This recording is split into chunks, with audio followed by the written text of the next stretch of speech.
Welcome back, guys, to another New World Aeternum video. I'm going to be going over the basics of tanking.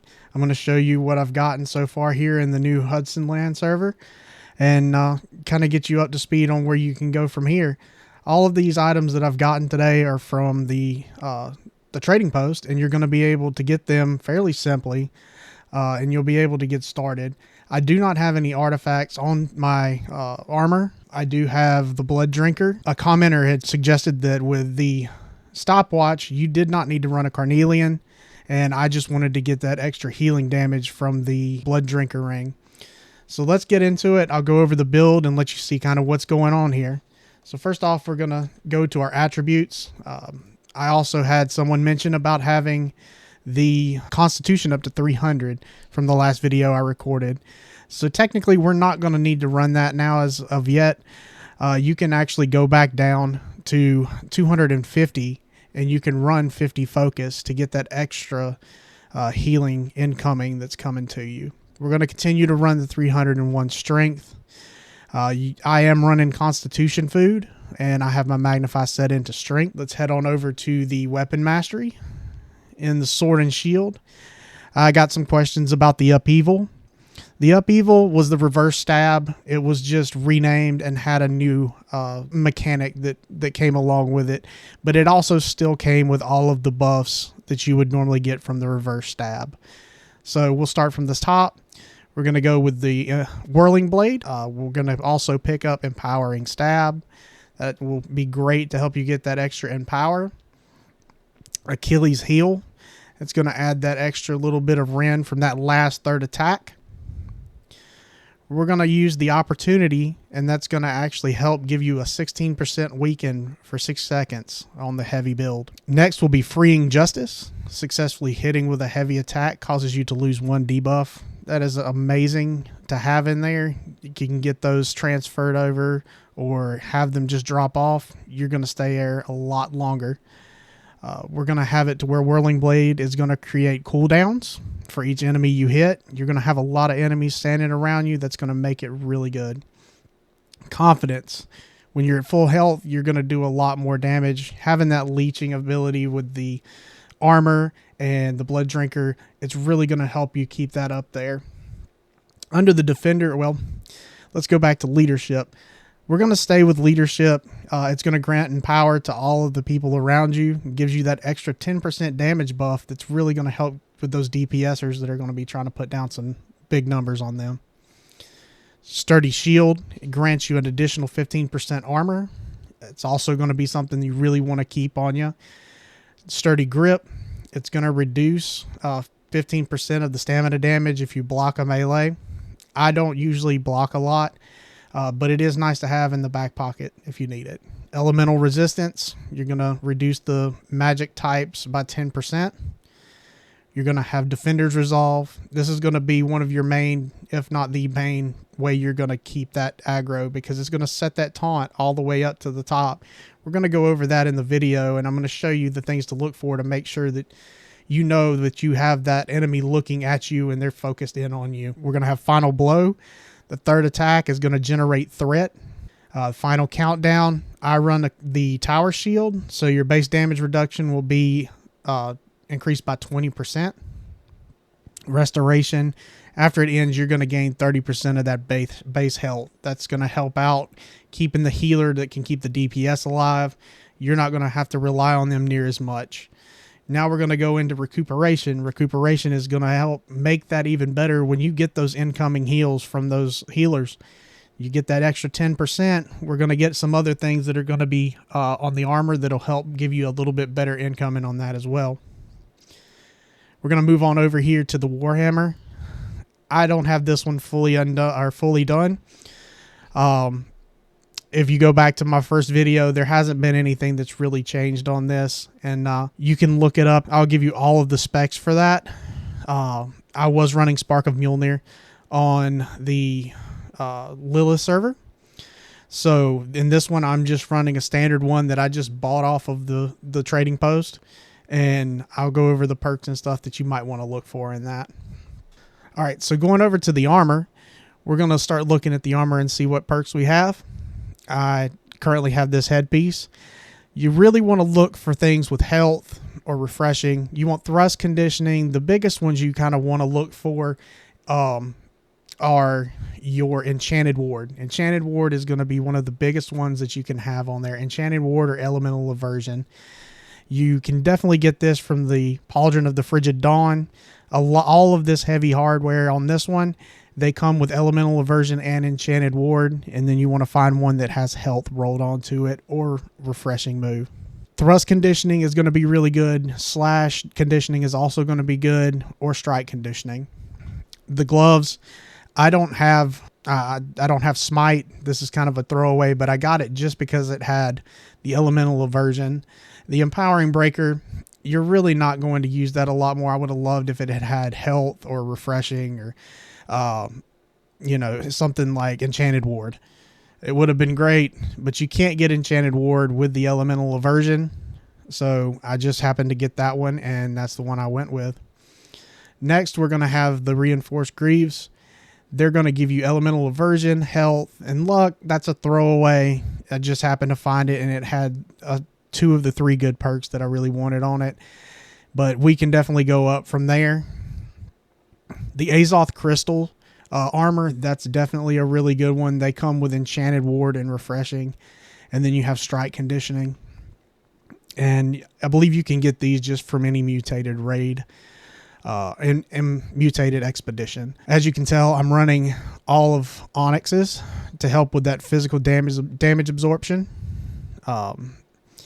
The shield, it's going to have Enchanted Ward. I usually do shield defense, have the refreshing, and you definitely want to have Hated on there. Hated is really going to help you with making that threat a lot better. Moving on to the sword, you've got Vicious, Refreshing Move, and Contagious Upheaval. I like the Contagious Upheaval. It transfers 2 of the buffs to the target that you hit with it. It also deals 18% damage. Refreshing Move, again, it's going to help you keep using your Defender's Resolve. It's going to help you keep getting that. You're going to stay there. You're going to have it at the top of the list. Vicious, critical damage. You're not really going to get a lot of crits, but when you do, you can actually get a little bit more damage out of it. That's going to actually help you heal a lot more from the damage that you're giving out. The Warhammer, I went for the Sundering Shockwave just to add the rend.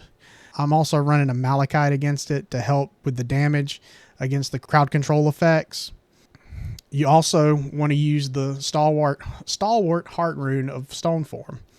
This one has Mending Form. It's going to heal for 75% of the damage per second while active, reducing outgoing damage by 20%. Next, it's going to be the Veriglass Amulet.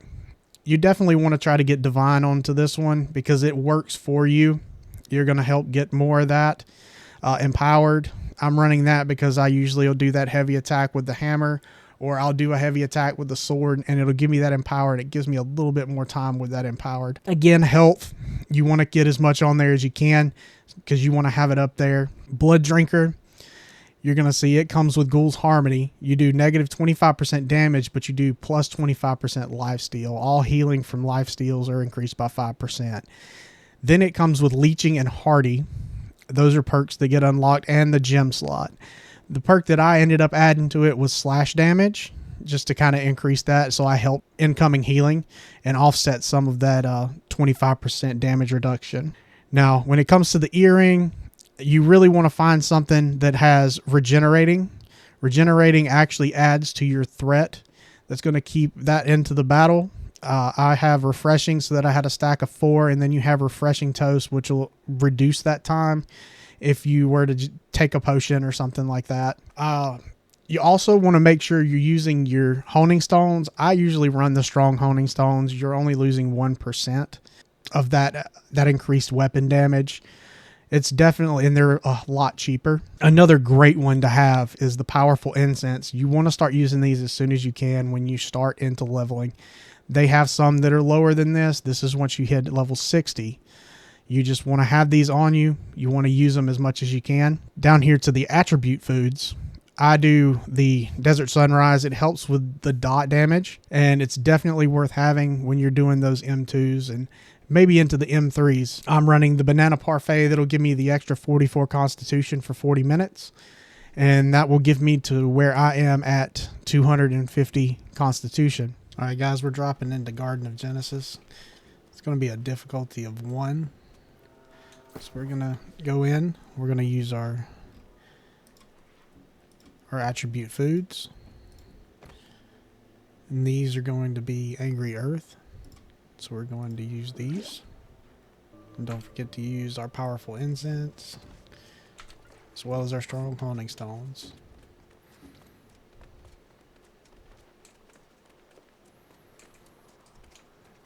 Alright, so we want to make sure that everybody's ready. And it seems like everybody's ready. So we'll go ahead and run on in. You usually want to be the first one to get up here. And you can tell that there's no red bars around them when I do the taunt. You're going to see that we take over that aggression.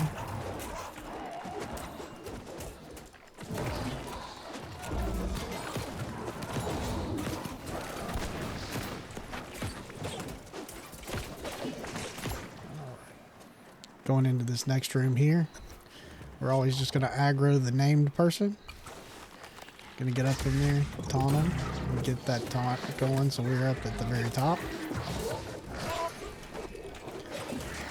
Keep generating threat.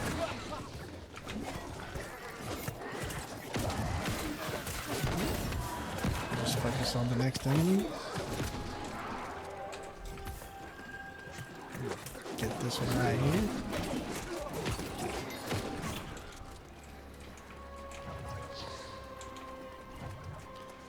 Then they're going to run down there and get that. So the biggest key to here is making sure that when you taunt, you start getting that threat going so that you can keep things moving the way you need them to. Because if you don't get that threat, then you're going to end up giving it to somebody else, and then you're going to end up giving one of your teammates a really bad time. So we're going to head into this next one. Just want to make sure everybody gets together. You never want to run ahead. It looks like they're bringing a little guy with them. Alright, we're going to run on in. Just activate that taunt. Start generating threat.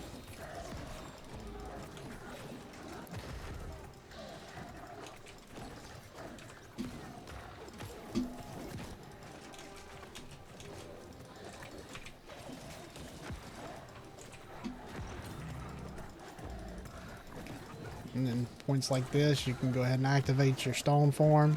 Keep you from getting knocked down.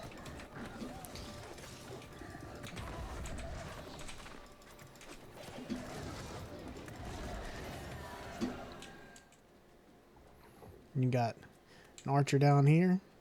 We're just going to focus on him, kind of get in the middle.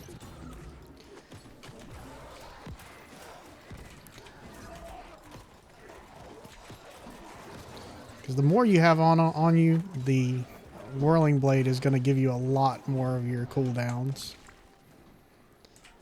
Here we're going to just taunt these ones, get them clumped back up together. You want to avoid getting in the water here. You get blighted and it starts affecting your healing, and you're not going to be as effective. And we got a named enemy right here. We're going to get up on him real quick. Throw down that taunt. Pull everybody in.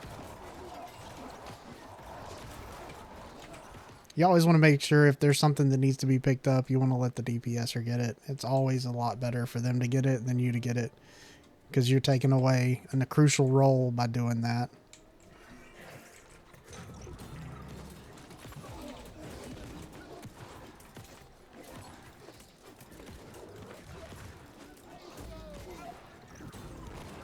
As you can tell, you got the 3 lightning bolts over their head. That's showing that you have an active taunt on them.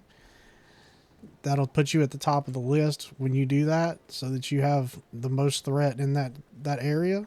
One of the biggest mistakes that people make here, these bosses that have these opening animations, you definitely want to make sure that you're not taunting too early.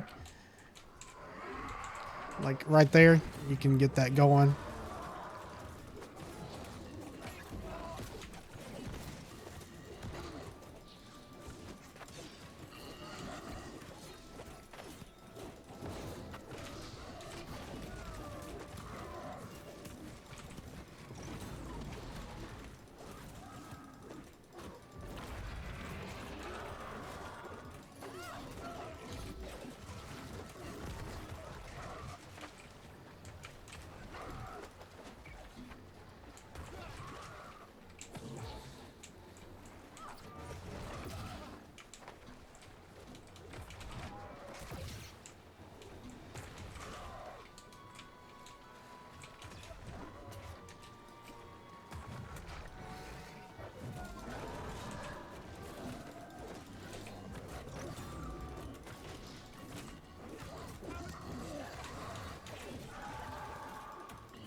There again, you want to let someone that's DPS take on this role.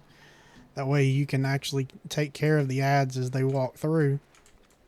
It makes it a lot easier for you to stay alive and make a successful run as long as the tank is not doing it or the healer. And that seems to be quite a thing that we see often, especially in these newer servers. People trying to figure out what to do and what they really need to accomplish to get a successful run.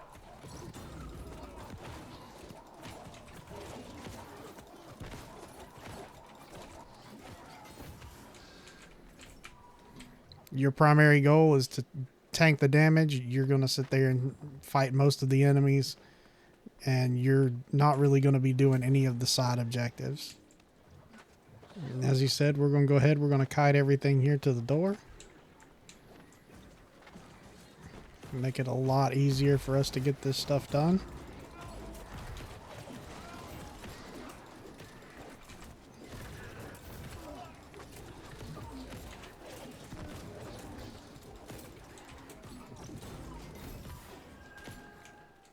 I'm going to go ahead and wait on everybody. Don't want anybody getting locked out.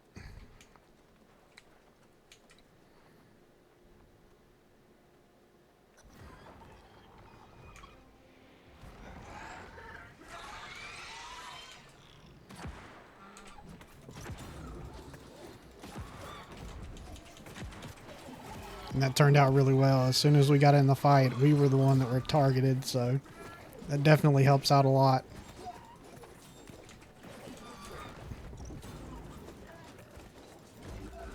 As you can tell, I'm really not having any issues keeping my defender's resolve up, thanks to all the refreshings that I've gotten.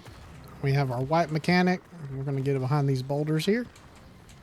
It looks like Toya may be going down for the count. Yeah, you definitely want to get there and get behind those rocks, because that'll set you up in a white mechanic.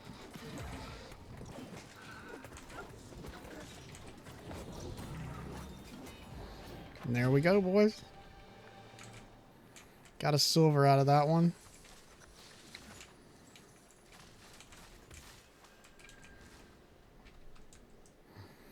And that's the intro to how you tank. It's very simple, straightforward. Biggest thing you can remember is to keep the threat, and then you'll be able to stay in the fight and keep all your teammates alive. Alright guys, so that's the intro to tanking. If you have any questions, please leave comments down in the section below. I do appreciate all of the 200 subscribers that I've gained from my first video, the 1,000 hours that have been viewed. I do appreciate each and every one of you. I appreciate each and every comment.